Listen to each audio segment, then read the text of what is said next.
Welcome to the Flynn Brothers podcast. I'm John. And I'm Jimmy. Today's big idea, the aging comedy movie star, part 1. We discuss the unique appeal of comedy movie stars and question why their popularity falls off as they age. Later, we investigate the careers of a few comedy legends to try and figure out what aging comedians can do to sustain success. Finally, this is just part 1 of a 2-part podcast. Be sure to tune in next week to hear how it all turns out. It's all coming up. But first, here's the Solons.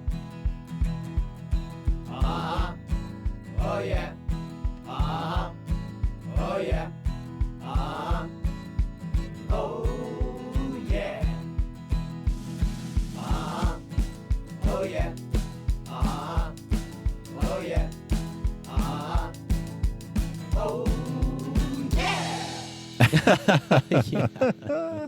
Oh, comedy. Hey, speaking of which, we're talking about comedy on today's podcast, specifically the aging comedy movie star. And I want to talk a little bit about comedy movie stars because I think they are unique in terms of movie stars. People historically who go see movies see the movies for stars, right? There's kind of been this narrative that that's no longer the case, that companies like Disney, Marvel have created such memorable characters that people are now going to the movies to see the characters. But I think from the beginning, and even now, people see movies for the stars. And I think comedy movie stars are unique in that everyone can relate to them.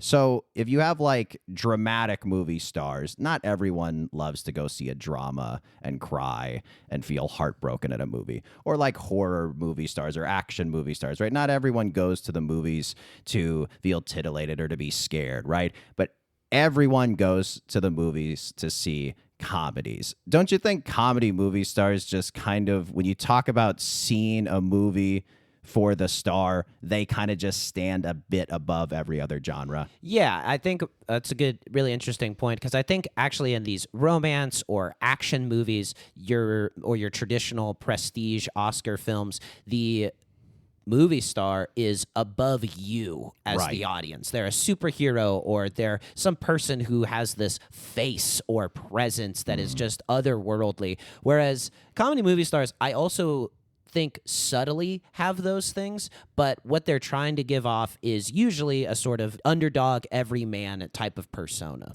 And when we grew up, it was just so exciting when you would see a trailer for a Will Ferrell movie, and it's just like everyone's going to see the Will Ferrell movie. These comedians kind of have these 5 to 7 year runs where it's just like where every movie comes out is just golden and you have to see it. Even if it's not going to be perfect, you're going to go and get some gut laughs. Yeah, absolutely. They're going to carry whatever material that they're given. For something like Talladega Nights, you just hear like Will Ferrell's a NASCAR driver and you're like, bam, I'm in. So the one downside, though, is comedy movie stars in comparison to other genre movie stars really seem to have a shelf life. I talked about this kind of 5 to 7 year prime they have. And for some reason, as comedians get older, there's this weird kind of tail off, sort of drop off. I mean, a lot of them will have like a massive bomb where, they're trying to do like a big funny character, a big funny movie, and maybe they've been overexposed or they've just gotten too old. It always seems like there's a multitude of reasons, but mostly like these big comedy movie stars will have a great prime, and then for some reason the public just kind of turns against them, which I find so odd. It's like, oh my God, for like half a decade we worshipped these people. Yeah, it's the beginning of the flop sweat, or like a great athlete who is a home run hitter and is suddenly swinging and missing all of the time. It's like Russell Westbrook. He's still very athletic, but when he gets to the cup,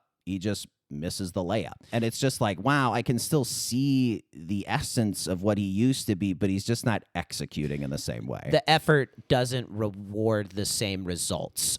You can feel, it feels like they're pushing and pressing even more. And I think too, as a comedy movie star, you're probably only a absolute perfect fit to catch lightning in a bottle, 5, maybe 6 times. Like, it's really hard to come up with so many different ideas where you are just absolutely gut-bustingly hilarious. Do you think part of it is getting old? Because, I think of like, we should just name kind of the comedy movie stars. We're sort of talking everyone kind of from like Eddie Murphy to like Will Ferrell, right? It's kind of like from 80s to mid 2000s. And, you know, there are comedians and comedy movie stars before and after, but that was really the period of time where comedy was the most profitable. And these guys really achieved superstar status. And part of that was, yes, the box office returns, but also like the home video market. That was a big reason why these comedies were made and did so well, as they made so much money on the back end. And because of that, the budgets are higher. These are not these sort of like little indie movies. These aren't these gigantic superhero films. They're in these sort of, you know,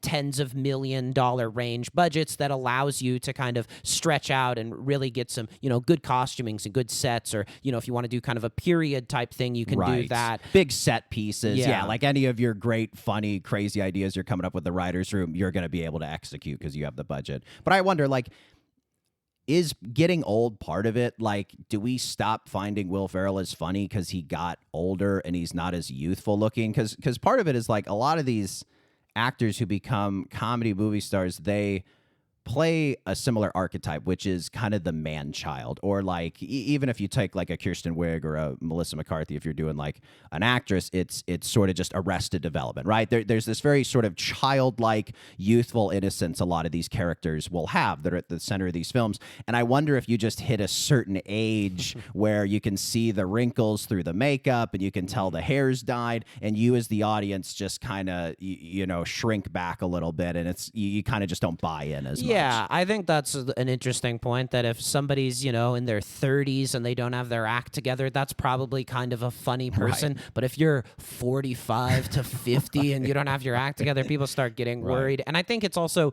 more difficult when you are that age to give off that sort of devil-may-care, you know, life hasn't gotten me too much yet, where it's like you see someone who's, you know, once you start getting to a certain age, you can't lie to the audience anymore. They can just read it on your face. And I think, too, there's also this sense of you remember what the person used to look like, and then you're sort of comparing it in your mind, and you're reminded of the inescapable and undefeated creep of time that's coming for all of us, and that doesn't really make you want to laugh. But on the flip side, you can't be too young either. There are examples of good coming-of-age comedies and young people anchoring comedy movies. But at the same time, it's like, as an audience, you kind of want to see, like, oh, life has given this person a tough break. And if you're too young, it's hard to believe that. Yeah, that's true. And also, you need a little seasoning, I think, to really get good at delivery and timing and just knowing exactly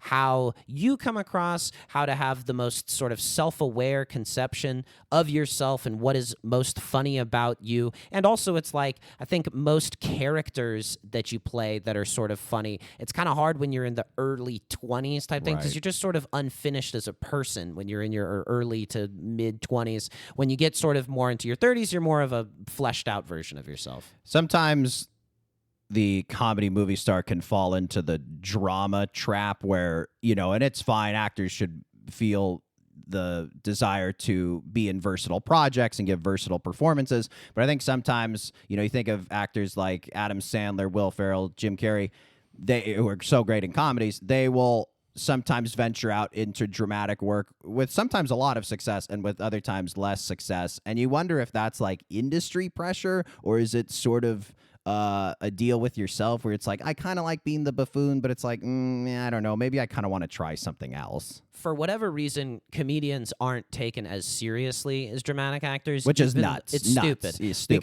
Because it's way easier to be dramatic than it is to be funny. Yes. A million times it's easier. not even comparable. Yeah. Most dramatic actors would testify to that. I think so. And I think you can see somebody like Adam Sandler who can really deliver a strong comedy performance versus there was a I Love Lucy sort of biopic made with Nicole Kidman, who's as good of an actor as there is. And she tried to be Lucy in the show, and she was doing all of the things in this pitch perfect way. Like, she was absolutely nailing her mannerisms and features and the way that she delivered the lines, and for whatever reason it just wasn't as funny as the way that Lucille Ball does it. It just felt hollow. Yeah. It just felt like imitation. Yeah, and it's like, you don't want to see like there's great impressionists on SNL, but you wouldn't want to see a biopic starring like James Austin Johnson as Trump. He does a great Trump, but it's like you wouldn't watch a dramatic biopic. So it kind of goes the other way too, right?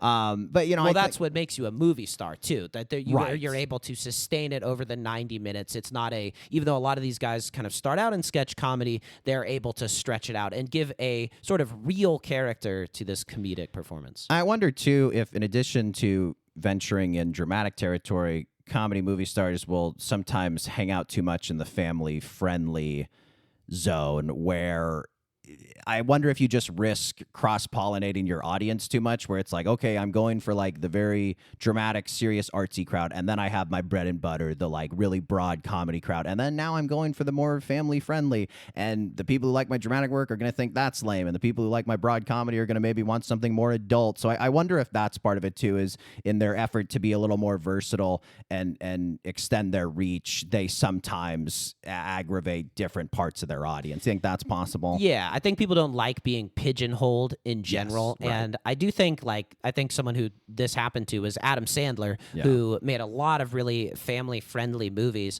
But if you were a fan of the sort of Netflix Adam Sandler movies, Right. and then he comes out with Uncut Gems, and you didn't really read that much about it, and you're just like, I love Adam Sandler. I want to see him. I'm bringing my grandpa and the kids. Yeah, we like the Ridiculous Six, and then you go and see that, and you're like, oh god, right? Yeah. It's So nuts, are you willing to sort of make yourself a commodity and a brand, or do you see yourself more as a artist who's capable of a wide variety of performances? All right. Well, before we dive into our investigations of these careers after the break, we're gonna kind of set the stage. So, as I said before, the era we're gonna be looking at is sort of the 80s to the mid 2000s. These are the comedy movie stars we'll be looking at. We'll be looking at 5 of them across the 2 parts. As I said, this was kind of the era of higher box office returns for comedies, as well as home video sales on VHS and DVD. And really, studios were building movies around these comedians and viewing them as leading men, as you would in almost the golden age of Hollywood. You would build a film around Humphrey Bogart or Cary Grant, right? They were all these vehicles for these guys. If this person was in a movie, it would get funded, and a lot of people would go to the box office. 100%. And I think, too, each of these guys will discuss during their heyday.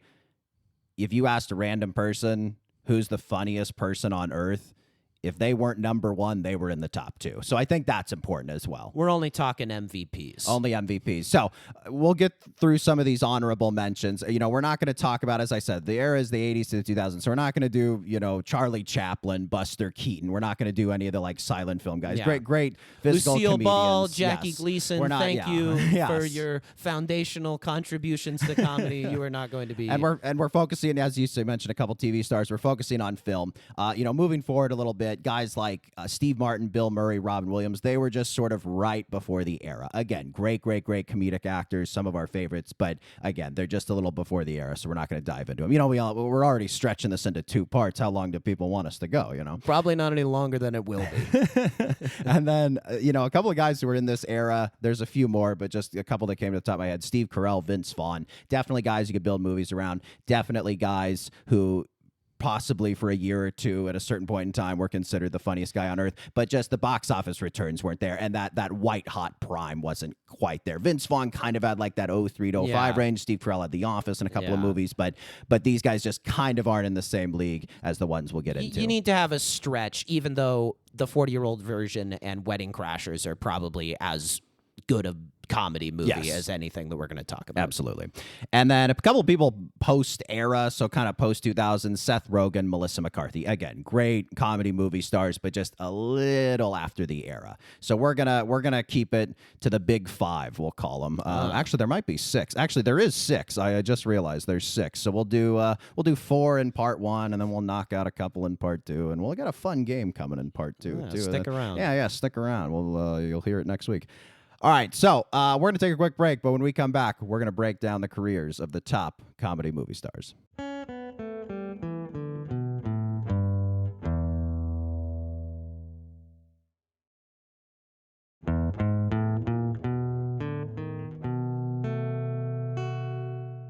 All right, first comedy movie star, the guy that really broke the mold, turned comedians into iconic leading men, Eddie Murphy. Came around in the 80s. He was a guy who peaked pretty young in comparison to some of the other comedy movie stars we'll talk about. In his early career, which he started stand-up as a teenager, he eventually got on SNL post Lorne Michaels, and he kind of carried it from 80 to 84, and, basically was the reason the show didn't get canceled. And concurrently, he was doing stand-up and starring in some movies, which we'll get into. A big stand-up album from him was Delirious in 1983.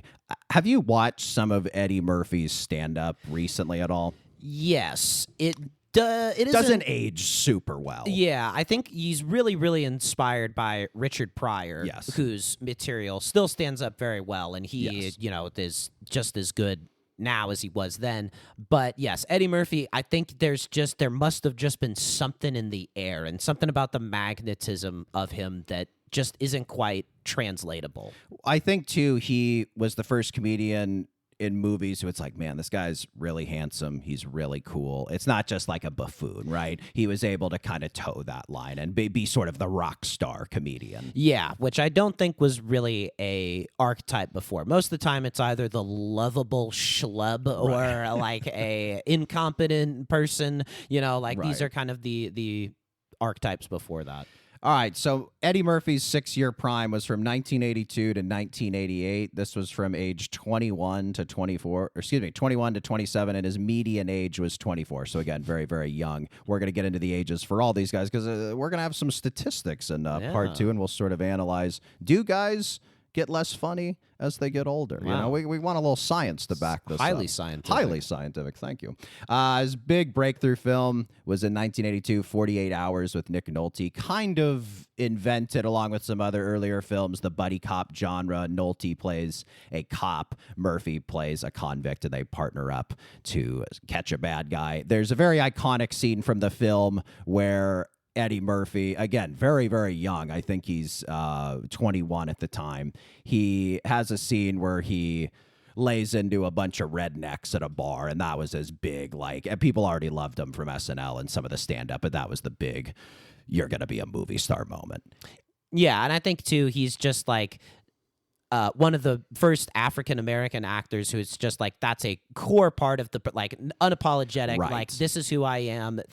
America, not only you don't have to be I think movie executives were like, oh, I don't know if we should really have somebody be fully this way. And Eddie Murphy was just watch. And I think everybody embraced it. And everyone loved Opened him. up lots of doors. 1983 does Trading Places with Dan Aykroyd, and then his huge international success. I believe the biggest box office success of any of the movies from any of the comedy movie stars we're going to mention is 1984's Beverly Hills Cop.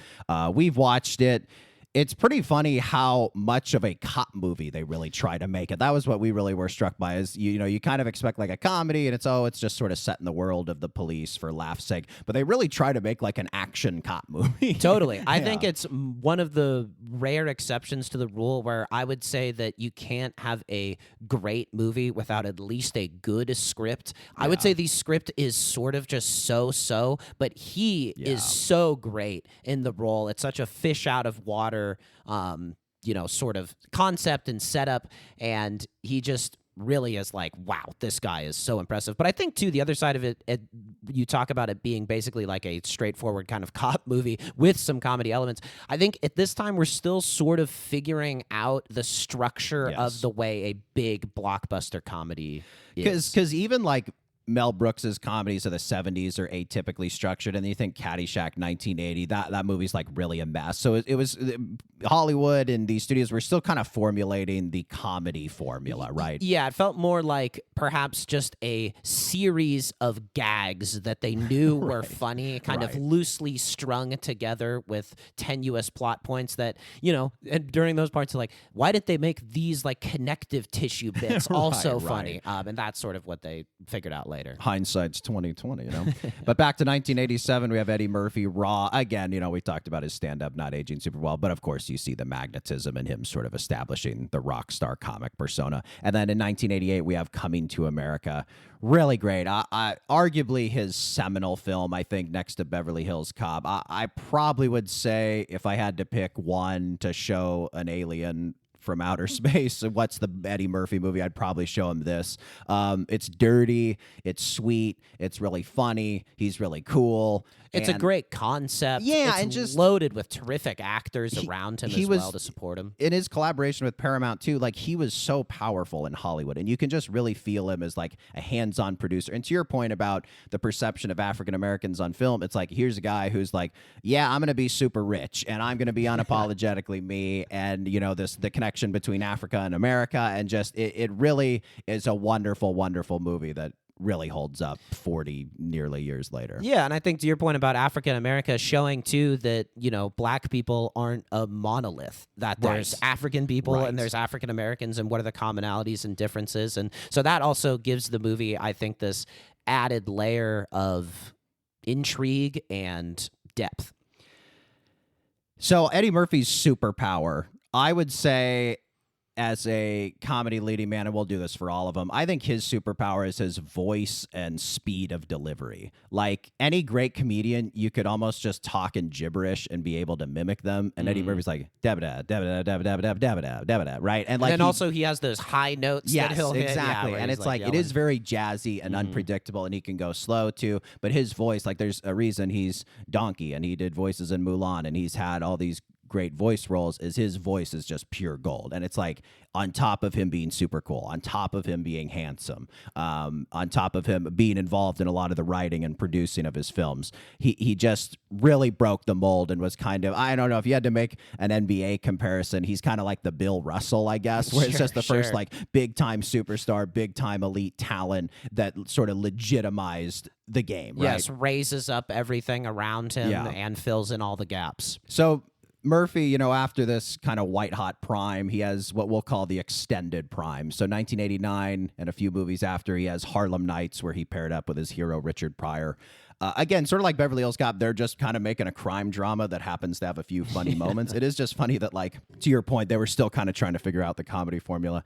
1992, one of our all-time favorites, probably my all-time favorite Eddie Murphy movie, is Boomerang. And it's about a womanizing, he works for some corporation, Eddie Murphy, kind of a sleaze bag, and then he gets this female boss who boomerangs things on him. He falls for her, and she kind of manipulates him. And it's just a really, really great romantic comedy. And again, showing black people as successful, showing black people in more three-dimensional light than as Hollywood had previously portrayed them.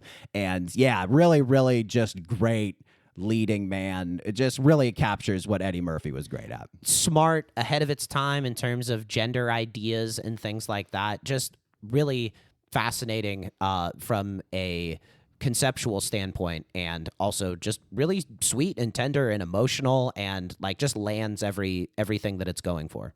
And introduced the world to Halle Berry, which you almost got. Thank you, Boomerang. Thank you, 96, The Nutty Professor. I've seen it. They kind of parody the Nutty Professor in Tropic Thunder with, Jack Black's Jeff Portnoy character in the fatty fart franchise or whatever. And I watched some of Nutty Professor. I haven't seen the whole thing. I'll say this. It's an incredible acting achievement from Murphy, right? He kind of takes from Peter Sellers, was kind of the guy who started this, where you play multiple characters. And Murphy is great. Like, he can get under the skin of all these different characters. But, I don't know how great of a movie it is. It's definitely pretty sophomoric. I think, I saw the movie for the first time probably in my early 20s. If I had seen it when I was like 10 or 12, I probably would have, bowed at its feet. But it's one that's definitely made more for like kids. And you can kind of just feel him moving more in that family-friendly direction, which he sort of did at this time. Yeah, and I mean, hey, you got to give it to him. Getting dressed up in a fat suit is hilarious. Always has been, always will be. Yeah. And I think, too, it kind of captures, like, there was obviously the original Nutty for Professor from 1963, which has Jerry Lee Lewis in it. And I think you could see as Eddie Murphy, it's like, I am a comedian on this guy's level. Yes. I can do the dorky dweeby thing and snap it also into being cool and suave. And I think that's a pretty, interesting, if not entirely successful choice to make. And then in 1999, Eddie Murphy pairs with Steve Martin for Bowfinger, which is one of the all-time Hollywood satires. Again, Eddie Murphy plays dual characters. He plays the very cool movie star Kit Ramsey, and then his dweeby twin brother who's got glasses and braces and acne and stuff. Really great, really sharp satire. One of our favorite movies as guys who are screenwriters, the first line of the movie is Steve Martin's reading a script, and he says, "Great script." And we just think it's so funny that the first line of his screenplay is "great script." It's just like a great way to start it. Yeah, it's basically Steve Martin plays this hack failing director who is tricking a movie star into starring in his film. Using like found footage and Yeah. like, following him to the coffee shop and stuff like that. And then, of course, we mentioned Eddie Murphy's great voice roles in Mulan and the Shrek franchise. Man, Shrek, his role in Shrek Stunning. is just so funny. There was something like, I think David Spade had mentioned on his podcast. We talk about other podcasts on our podcast, but he basically, and we'll talk about Mike Myers later, but David Spade brought up this funny thing about how Mike Myers does this like Scottish voice for Shrek. And it's like, do you think the producers like were nervous the first day he was doing that voice and like doing the lines? It's like, what's he doing? And then just like, of course it works out. And then Eddie Murphy's voice. Yeah, what I've actually heard is that Myers did a take of it and then heard how Murphy did Donkey and was like, "Oh, this is blowing me out of the water." It's like, I'm just bringing up interesting. Fat Bastard. I'm doing Fat Yeah, Bastard. I'm doing Fat Bastard. Yeah. Because, I mean, it's just so much energy. The idea, too, to just like, it's a talking donkey. Like, there is literally a million different voices that would have worked for it. Yeah. And Murphy's is the only one that really does work. And then in Eddie Murphy's later career, there's a little more dramatic work. Dreamgirls in 2006. He kind of dips back into comedy in 2011 with Tower Heist, which was a decent film with Ben Stiller. Decent comedy. Yeah. It was like, oh, finally, Eddie Murphy's Yes. good in something. He basically every 5 to 10 years has to come back and be like, hey, I'm still like that dude. I Yeah. can still be super funny. And then in 2019, Dolomite Is My Name. That was the biopic. That was pretty good. Okay, we're going to do this for all the comics, but we got this segment, The Nail in the Coffin movie. So all of these comedians have their movie that the critics revile, and it kind of briefly ends their career. For Eddie Murphy, of course, it is 2007's Norbit. Now, reviled, completely reviled. I saw it in 2007, so let's see, I would have been 11 years old. I remember loving it. I remember loving it. I remember thinking it was pretty hilarious. Again, he plays multiple characters. No way in hell could he, as he does in Norbit, play a Chinese man and a morbidly obese black woman that just wouldn't fly nowadays. But hey, when I was 11 years old watching it back then, maybe we're due for a rewatch on one of these podcasts to reevaluate it. But I remember liking it. A gag I will never forget is he's an adopted son of this Chinese family. I believe they work in like a Chinese restaurant, and he's playing with this pet duck, baby Norbit. Right. And the dad is like, "Let me see the duck really quick," and then it goes up, and then you hear a chop sound, and then the head falls off onto the and it's like, oh my god, like what a surprising thing. And it's just like it has. I think it was unfairly maligned because you just look at the poster for it, and it's got that big red font. And he looks so silly on it. And Eddie Murphy is Respucia, the tyrannical wife, and the nerdy Eddie Murphy is Norbit. And it's just wild. Yeah, maybe we'll have to reevaluate it. Just worth mentioning. 07's Norbit, Eddie Murphy is age 46. So just to keep in mind for our statistics later.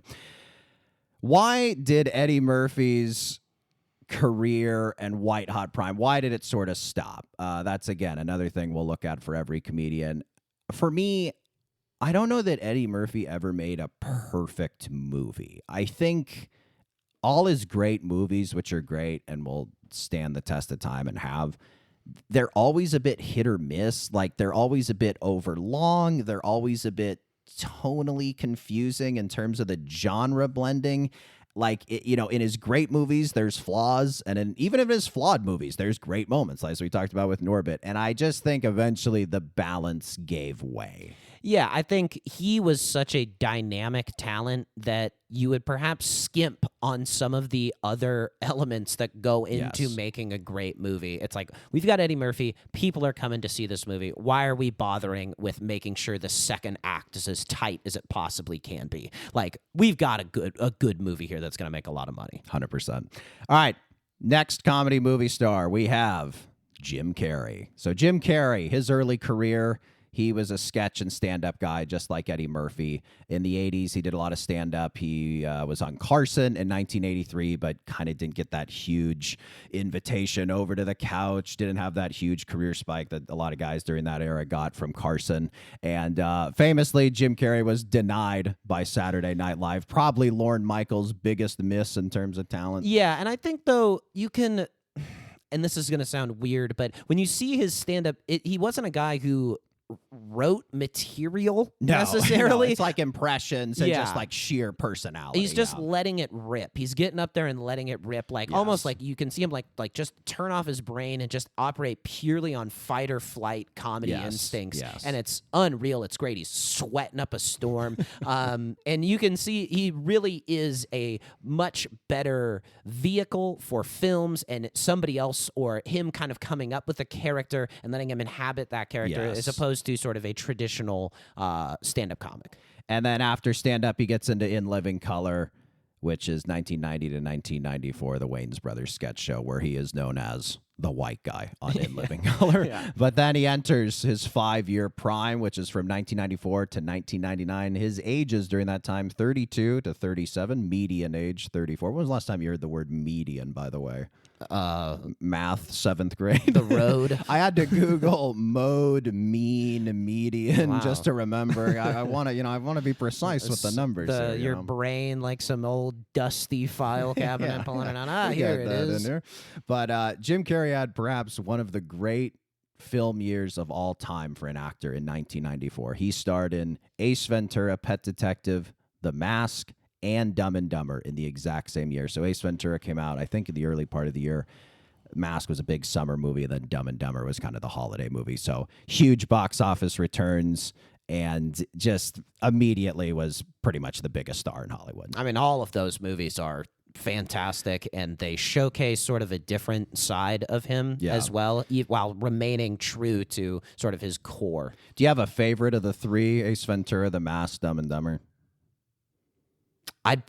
Man, it is really hard to say. I've probably seen Ace Ventura: Pet Detective For sure. the most. For sure. Same. The Mask is probably like the most where it's like, wow, that guy's face can really do a lot of stuff. But maybe Dumb and Dumber is like the best movie, just having like Jeff Daniels in it, and just how smartly stupid that movie is incredible. It's a movie that could have been made 100 years ago, could be made 100 years from now. I think it is the best movie. I will say this, Ace Ventura: Pet Detective is a dog shit movie that Jim Carrey, like, it's probably a 3 without him, and then with him, if not like a 1 on a or scale 2. of 10, right? Yes. It's probably a 3 without him, and then with him, it's like a 7 or 8, right? He is, I just like, if you're a kid and you're watching Ace Ventura, you cannot wait for school the next day to go tell all your friends at recess every line. You would talk with your ass and stuff. He's the only one who would, as you say, make it work. He's the only one that makes sense. Because he's so wild and like crazy that it makes sense he lives with all these animals. I can't see anybody else pulling that off. There's the famous story with Anthony Hopkins. He goes to dinner with Anthony Hopkins years after, and they're talking about their process, and Jim Carrey's saying how for Ace Ventura, he kind of did the old actor trick where you mimic an animal, and he mimicked a bird, and he kind of like sticks his neck out, and he kind of just moves in that very strutting and just fidgety kind of way. And then, of course, Anthony Hopkins for Hannibal Lecter, which he won the Oscar for in Silence of the Lambs, he did like a serpent, right? It was like a snake, basically. So they were just like comparing notes, which, we'll get to that later, actually. All right, so 1995. Stay tuned for whatever I didn't tease. 1995, he's in Batman Forever. He plays the Riddler. It's pretty cool that he, becomes insanely famous, and then he's just immediately in a comic book blockbuster as the comedic relief. Right? Famously did not get along with Tommy Lee Jones, who was a more serious actor. Which there is this charged energy between them. Borderline homoerotic. It is 100% homoerotic. It's a very homoerotic film. Joel Schumacher, the director, he loves his homoeroticism. Batman suits got nipples, etc. Jim Carrey's frequently wearing skin-tight leotards, covered with question marks on them. And yeah, he's just really fits into that comic book world. Tommy Lee Jones does as well. He's great. Yeah, and I think it's a movie that's maligned, but it's one of our favorites. I mean, it was kind of the Batman movie that came out that our parents bought for us on VHS that we just sort of fell in love with the vision of, and a lot of that does go to him. I mean, he plays this sort of mad scientist character who is, in a sort of prescient plot point, uses a TV to suck people's brain waves and make himself smarter, which kind of feels like echoes or pre-echoes, if you will, of the algorithm and things of that nature. But it really, he sells it. Like, he plays the mad scientist, the crazy villain. Tonally, it's such a great Batman movie because Batman is a little silly, is a little funny. And so there are the darker elements that you want with a Batman story, but then there is the great comedy, which I just think tonally it's really a perfect Batman movie. And then 1996, Jim Carrey stars in The Cable Guy, which, very underrated, kind of underperformed at the box office.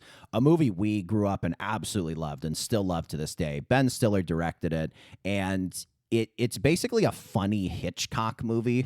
Matthew Broderick plays a guy who just gets out of a relationship, and he's kind of a sad sack, and Jim Carrey's his lispy, eccentric cable guy who shows up and really wants a friend and just kind of becomes obsessed with Matthew Broderick. And it's, again, talk about homoerotic. There's a lot of that in the movie, and there's, a lot of themes of obsession, and he plays a lot. Ben Stiller does as the director with kind of the Hitchcocky suspense elements. And, the funny thing about the movie, too, is Jim Carrey gives such a crazy performance. And initially, Chris Farley was supposed to play the cable guy, and you can envision the movie as a much more broad, watered-down version of what it became. But I'm pretty happy they leaned into the dark side. He almost gives too good of a performance. Like, he's so committed. He's in so deep. He's basically ruining Broderick's life after Broderick's like, I actually don't really want to be your friend. And it turns into this just nightmare. And I think, too, like, part of what makes Jim Carrey unique and what made him such a big star is that he's, a pretty good-looking guy. And for you to believe that somebody who looks the way that he does but is a creepy cable guy, it's like, there's a real screw loose with this guy. Like, this guy should have more options than he does. Whereas with Chris Farley, it's like, oh yeah, you could see him just like hoisting up the big belt, and like the shirt doesn't fit him right, and he falls over the table and stuff like that. Like, just this totally different more vision. pratfalls or psychological thriller. 1997, he's in Liar Liar, kind of the perfect Jim Carrey movie. The duality, of his lying side and his truthful side, and kind of having to like contain the inner conflict, and he does the great physicality in it, and then just the family friendliness of it. It's just a great family movie as well, and just very stirring, just a perfect Hollywood movie about a lawyer who cannot lie, who literally cannot lie. So great. And he acts the desire to lie so bad, you can feel it in him, and then he blurts out the truth. Like, he just really is somebody who can get across that idea. Very relatable for an audience member, certainly. Then 1998, 1999, he gets into some more dramatic fare. He has The Truman Show, and then Man on the Moon, where he plays Andy Kaufman. Now, these are more serious roles. Remember that thing I was not specific about that I was teasing was coming later? Yes. We've arrived. So when Ace Ventura first came out, Siskel and Ebert totally trashed Jim Carrey, and basically we're just saying he's a buffoon, it's a terrible movie, he doesn't know what he's doing, he's never gonna have a career. And then 5 years later, Truman Show comes out, and Ebert basically issues this apology, this what's mea culpa, would you say? This mea culpa. Yeah, your Latin is correct. Thank you. And he basically just says, I was wrong about Jim Carrey.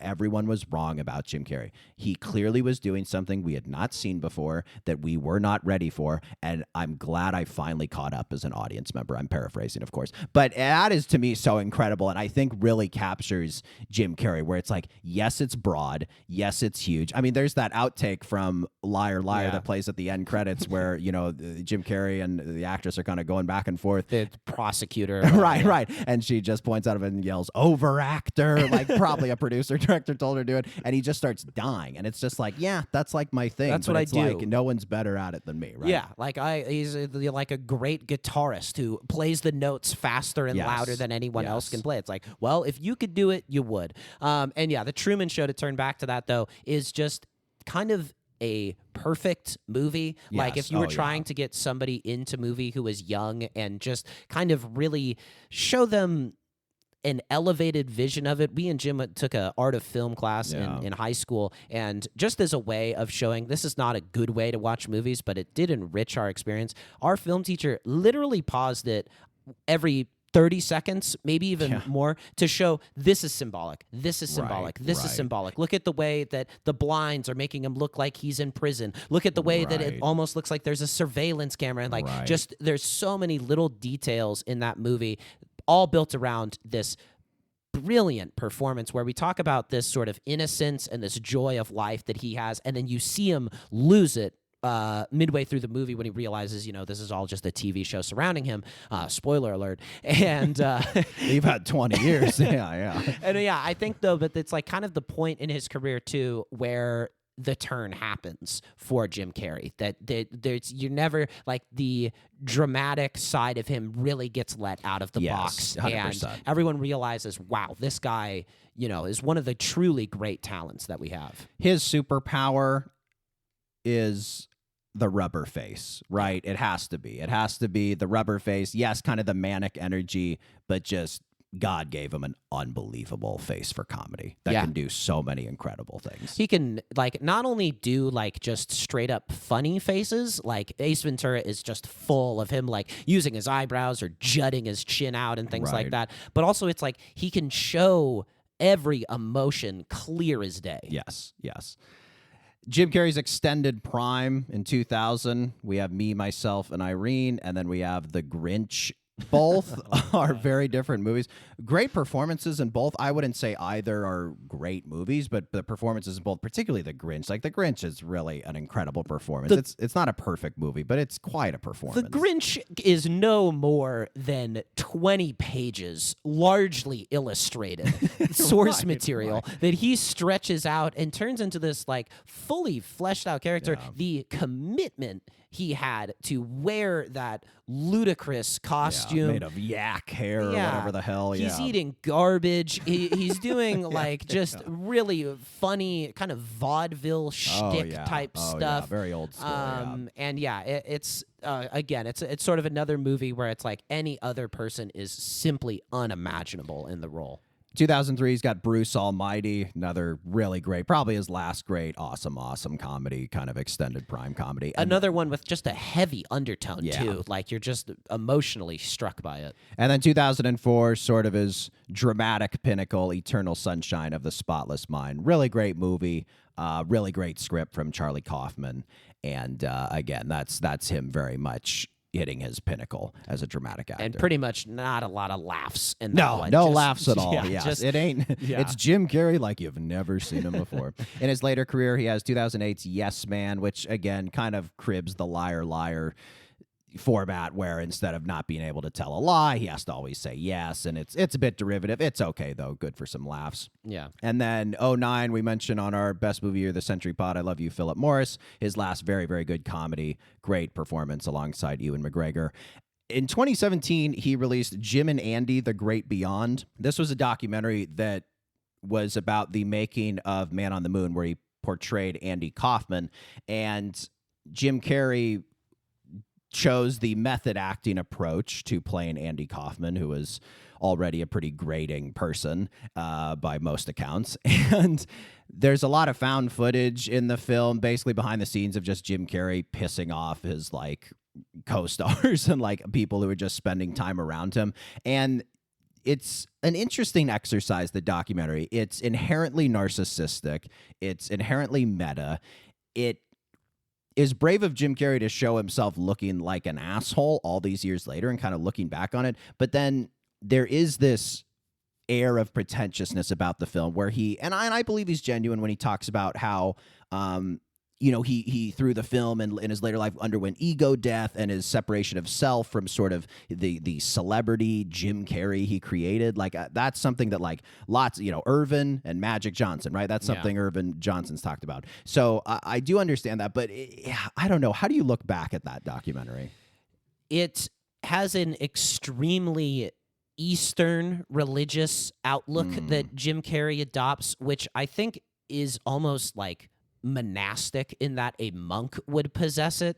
Like that there is no self. Like it's very Buddhist, and it's like all that stuff is like true, I guess, maybe in the larger stand of things, but it's hard. It's not really funny. Right. And I think what everybody really came to love Jim Carrey for was how funny that he was. And I think when he did the Man on the Moon, he sort of started seeing comedy in a different way. It's like, comedy can challenge people. Comedy can be a subversion of expectations and question the status quo and all of these sort of things that Andy Kaufman did, where it's like, actually, dude, what we really love you doing, and you're actually doing all of those things already, is when you're just being your regular goofy self. What I do remember the most from it, though, was honestly just the filming technique. It was one of the first documentaries to use the Interatron, where he's looking at directly down the barrel of the camera, and the way that they created the effect is they put a reflection of the director who's interviewing him right in front of the lens, and so it really gives this feeling of, wow, this guy is actually talking to me and sort of explaining himself. And to your point, it really explains a lot about his later career choices, his later sort of interviews and public persona, and he also, again, just got so super duper duper famous that it's like you're seeing yourself in mass media and you're like, am I him? Like, am I that guy? And he probably just said no. And I think when the public has a perception of you that you don't think of you as yourself, it must be difficult to know who you even are. And that comes across. And then in the last few years, Jim Carrey has been in Sonic 1, Sonic 2, and Sonic 3. Jim Carrey's Nail in the Coffin movie was a little hard to pin down. My gut instinct was 2007's The Number 23. He was 45 when that came out. It was kind of him in dramatic terror. Just kind of a movie nobody wanted to see him in. Him re-teaming with Joel Schumacher, but void of the homoeroticism. Actually, I don't know that that's true because I haven't seen the film. But you could argue it's Yes Man. Still an okay movie, but again, like kind of the monster eating itself. It's the liar premise. You could argue it's Incredible Burt Wonderstone, even though that's more of a supporting role. You could argue it's Dumb and Dumber 2, which it's like Jim Carrey, Jeff Daniels just kind of too old to be in the wigs from 20 years ago. Yeah, I don't know. There is a one great gag that I remember seeing excerpted from that when Dumb and Dumber 2, where they're like, should we do a smelly? They come up with some name for it to get a free beer, and they just rub their hands in all of their disgusting crevices, take all the remnants from other beers, pour them into them, go up to a waiter with their disgusting smelling hands and say, does this beer smell off to you? And the person is like, oh God, and like passes out or whatever, and that's how they get a free beer. Maybe it is a good movie. And there are gags like that, but at the same time, it's just he was one of the guys who it just seemed, regardless of the amount of energy it seemed like he was expending, the effortlessness was what you really felt with him. And in these later movies, you can just see the effort, the flop sweat you were talking about. Yeah, just he's pushing.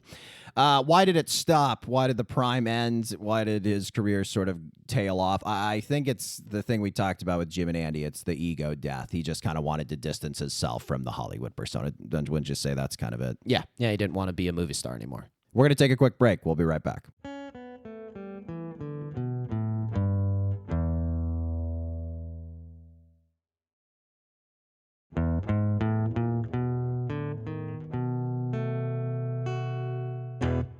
Okay, next comedy movie star. We got Mike Myers. Now, I was a little on the fence about including him because he's not as big of a box office star as some of these guys we're talking about, and he doesn't have quite as extensive of a filmography, but I think he deserves to be on the list just because his prime was so white hot that I just think he's earned a spot on the list. Yeah, when he was at his peak, he was as funny as anybody.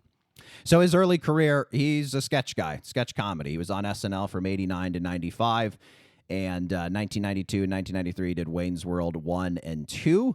And that kind of obviously was off the launch pad of the character he created on Saturday Night Live. His 5-year prime was from 1997 to 2002. It was ages 34 to 39, the median age 36. So curious. We see kind of the early mid-30s, sort of him and who was that we talked about before, Jim Carrey. They're kind of, and then we may be living in just Wayne's World now. Two guys talking into a camera from their basement. I mean, how much of content is that nowadays? Absolutely. So 1997, he has Austin Powers International Man of Mystery. I think it's safe to say that of all these comedy movie stars we're going to talk about, Austin Powers is the best character that any of these guys ever created. Yeah, it just completely, brilliantly subverts the spy genre, most namely, obviously, James Bond, the Sean Connery version of it, which is already sort of funny. Like, those movies are not meant to be taken dead seriously, and they just take all of the funniest aspects about that, and then you mish that with a sort of mod 60s sort of Beatles haircut, goofy British teeth guy, and Austin Powers is as funny as any character. Yeah, I mean, it was such a great character. It's the only one who got a trilogy, right? Yeah. And then in 1999, we have the second installment, Austin Powers, The Spy Who Shagged Me, with Heather Graham. That's a great movie. And then in 2001, we have Shrek, which, again, this is just him being the funniest guy on earth, doing it live action, doing it voice. Shrek, I think, wins the best animated feature, or was nominated for it. Did it win the best? It was that or Monsters, Inc. I can't remember. We talked about it on the movie pod. We'll have our research team look into that. And then in 2002, best animated feature. Best animated feature. Best adapted screenplay. Is that true? Yeah. Wow, it is a great one. Nominated for that. Nominated. All right. Thank you, Will. And then 2002, we have Austin Powers Goldmember, probably our favorite of the Austin Powers. Like Eddie Murphy, Mike Myers plays different characters. I think in that one he plays 4, and then in the previous ones he plays 3. It's pretty incredible to play your lead protagonist and lead antagonist. And lead side character, two weird, wacky guys who are in Goldmember. Yeah, I mean, the Austin Powers movies essentially just get, there are these trilogies, but the story doesn't exactly advance. It's just sort of like another episode in the serial, just like the James Bond one is, where it's like, there's going to be the girl, there's going to be the bad guys, and in Austin Powers, the budgets get bigger, the amount of people who want to be involved with them get bigger, and like the opening of Goldmember probably has like the most celebrity cameos per minute. It's got like Tom Cruise and Danny DeVito, Justin Timberlake, Britney Spears, and just like people who are super duper famous at the time falling over themselves to have a few seconds of screen time. Again, just shows how white hot that Mike Myers was. I mean, that's basically the end of his prime, though, right? It's 3 Austin Powers movies and a Shrek movie. It's pretty incredible, right? His traits as a in comparison to these other guys, he was as a leading man, he was very old school kind of vaudeville. There's a lot of like mugging and sort of old schooledness to his performance. Like all these other guys, one thing they'll all have in common, the ones we talked about and the ones we will talk about, they're all kind of goofy, handsome. Like they all are pretty objectively good looking, but in kind of this like slightly goofy way, which just makes them perfect comedy leading men. Yeah, you don't want him to be like a true absolute stud. Then you're just a regular movie star. Right. But yeah, I mean, you need to be good looking enough for us to be able to just stare at your mug for an hour and a half. And yeah, I think the other thing that he does that is so funny that I don't know that anyone's ever done it better. You talk about he's being the leading man and the villain in these Austin Power movies. Right. He's also the straight man to the goofy character. Like he plays both sides of the coins. Right. So with Austin Powers is often the straight man to Dr. Evil. But then you take Dr. Evil, then has even weirder characters with Fat Bastard and Goldmember, he is like, now those guys are weird. Like when Dr. Dr. Evil is the one who's being like, now this guy's crazy. That's when you've really just hit this really super high level of comedy. Like Jim Carrey, I think Mike Myers king of the catchphrase. I'm not gonna make everyone cringe with my Austin Powers impression. Yeah, baby. Yeah, I did it anyway. They wanted it. Like he's like Bugs Bunny. Yes, like right. the way it's that that vaudeville. It's the almost cartoonish sort of approach to it. His superpower, I would say, is his character work. I think more so than anyone else, he could really get into the skin of another man or ogre in the case of Shrek. Which also Shrek 2. I mean, that Shrek and Shrek 2, those are one of the movies that I think the sequel really does build on the promise of the first one. Yeah. The first one is, I think, a better, more cohesive film. And the second one, they just get all the gags that they could possibly get. But really just a sweet, good movie all around, Shrek.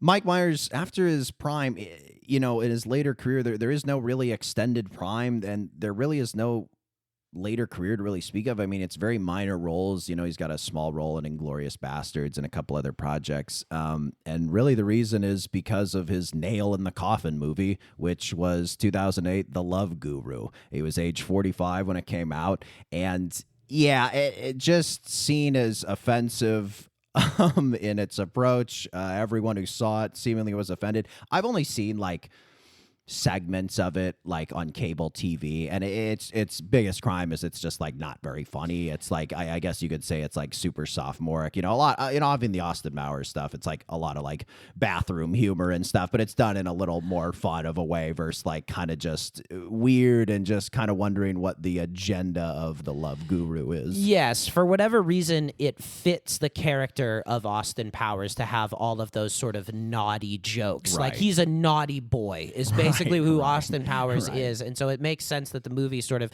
shares that sensibility. And at the same time, these, toilet jokes, essentially you would call them, are done in this art house way. There've never been a higher level of adolescent humor. It's almost how the great comic actors of the early 20th century, like Charlie Chaplin, Laurel and Hardy, they would approach these set pieces, right, that they would do as physical comedy. He would approach toilet humor with all right, I got to think of every moving part like it's a Rube Goldberg machine, and then a really serious approach to it. I wanted to read, I jotted this down from Roger Ebert's review of The Love Guru. He writes, quote, Myers has made some funny movies, but this film could have been written on toilet walls by callow adolescents. Every reference to a human sex organ or process of defecation is not automatically funny simply because it is naughty, but Myers seems to labor under that delusion. Man, pretty that is brutal. Devastating. Basically a more artful way of expressing what we were just trying to express. But yeah, That's really why tough. He's the pro. That's why he's the pro. So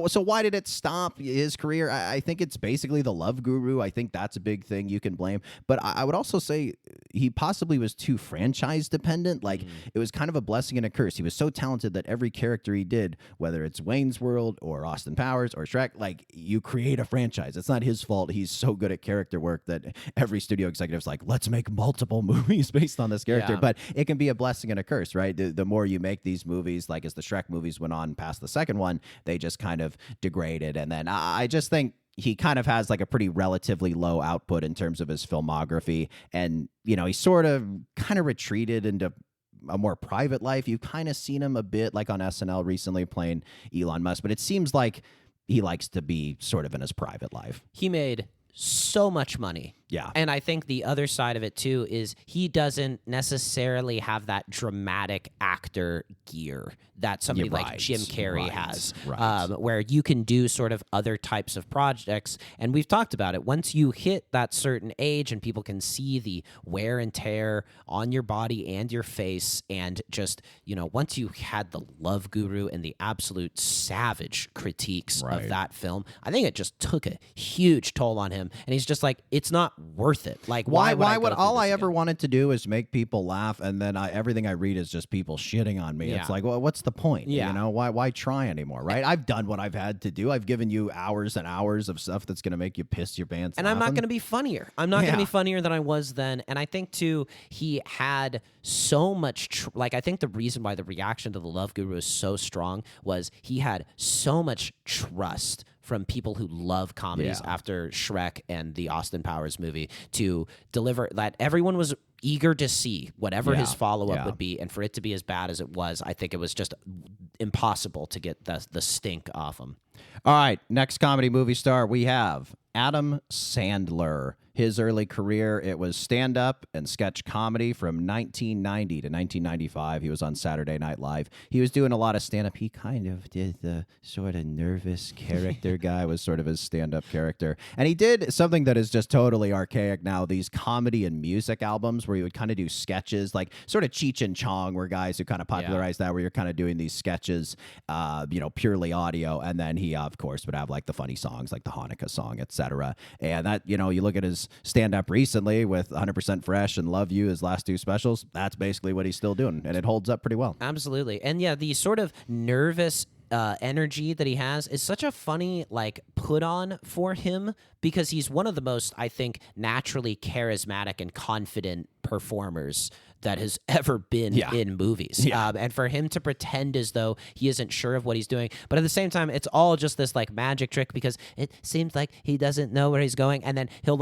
almost just the punchline will just sort of squeak out, and he'll move on before you've even really had a chance to. And it's just really seems like he's just making it up on the spot, but it's clearly very studied and just meticulously put together. Adam Sandler's prime was from 1995 to 1999, ages 29 to 33, his median age 31. Again, early 30s. Very curious for the data collection. 1995, he had Billy Madison, you want to talk about sophomoric, about as sophomoric as it gets. I will say this about all Adam Sandler movies, even the ones that I don't absolutely love, I always love the premise and the idea of a kid, ne'er-do-well guy who wants to take over his father's company but didn't graduate, didn't graduate elementary school or his high school diploma, whatever, and he has to go through every single year of elementary school. It's just a fun premise for a movie, even though it's a little silly. There's some quotable stuff from it, but a good movie. Some people really love it. Not one I'm always throwing on, though. Great for kids. Yes, 100% great for kids.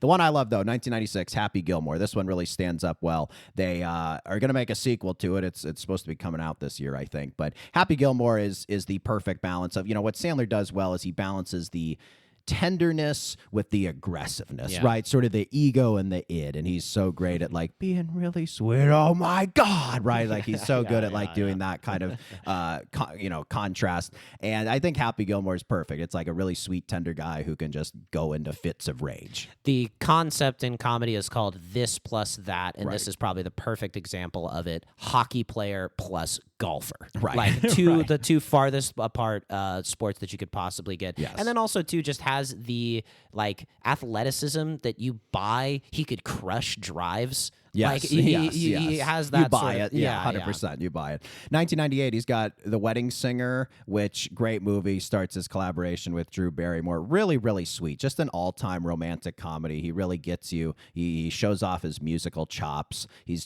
just a really great movie. Drew Barrymore is so sweet. He's such a sad sack. Again, plays on that tenderness, aggressiveness.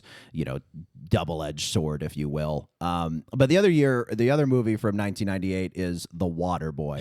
How do you feel about The Waterboy? He's just a weird little guy. yeah. Bobby Boucher. He does that character, right? Yeah. And he's a water boy turned football player, right? Another this plus that. That's the ultimate version of he's super tender and then he flips a switch and he's aggressive. And I don't know. Waterboy, again, it's one where that's a character he's done, this sort of buffoon, Arrested Development is the best way to put it. You could probably, if you were looking into it negatively, say, oh, this character is kind of developmentally a little reductive, disabled, perhaps. Right, yeah. right. You could kind of do that little if to it. you were a joyless person. Yeah, I think that's a very joyless approach. If you look at that movie or Hubie Halloween that way, it's he's just being a silly, funny character. It's it's not our fault every comedy leading man nowadays is too ironic and wants to look cool. It's sometimes it's good in a comedy to have a buffoonish leading man, right? Yeah, and I think it's incredible too that he's able to hit that sort of classic buffoon that would have played in the silent movie era, while also being, I think, the most believable of all the guys we're going to talk about in the romantic comedy genre. And I mean, his ability to be a leading man and that sort of stuff, land those sweet, tender, emotional moments and make you fall in love with him as an audience, I think is something that nobody else is as good at. Adam Sandler's hero was Eddie Murphy, and I think he's the most like Eddie Murphy. He has that while not as much of a rock star, he's just super cool, and he's got women love him, right? Like you talk to any woman in your life, they all love Adam Sandler. He's really cool. He seems really nice. He's really sweet, super charming. And I think it's cool that he, like Eddie's involved in all of the writing and producing of his films. He's given all of these films, even if he's not in them, this Happy Madison style, right? Where it's there's always going to be a redemptive arc and a very sweet ending, but there's a lot of filth on your way to get there, right? Yeah. But it is a very fun style of movie. Adam Sandler's superpower, I think, as we talked about, he can balance the tenderness with the aggressiveness. I think that's virtually a hallmark of every single one of these films.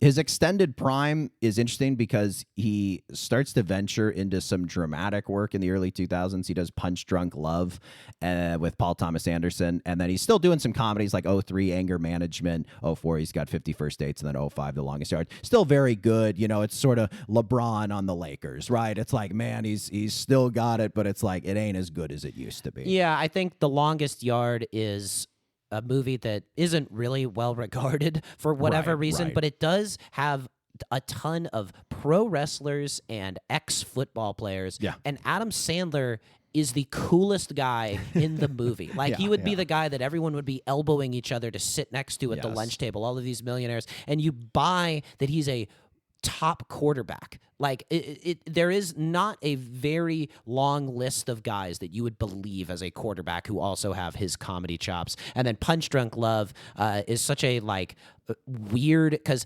very weird movie. Technically, you would call it a 90-minute romantic comedy, and it is definitely the weirdest entry in that genre. Yeah, very, very weird movie, but wonderful, wonderful. Paul Thomas Anderson. So in his later career, he's got a perfect balance of comedy and drama in '09's Funny People. And then the last few years, as we talked about in our Best Movie of the Century podcast series, he's had Uncut Gems in 2019, Hubie Halloween 2020, Hustle in 22, and then his specials, the aforementioned 100% Fresh and Love You. Just really, really great, strong work. Excited to see where he's going to go from here. Yeah, all of that stuff. And then you can sort of notice that we went from '02 to '09, and that's because the first half of the 2010s, he basically rode over to Netflix, and they're just not his best work at all. Yeah, that's the 2010s. I think the career kind of was still going okay in the 2000s. It's really the 2010s where it kind of drops off, and then kind of into the early mid 2010s when he joins Netflix. A lot of those movies didn't do very well.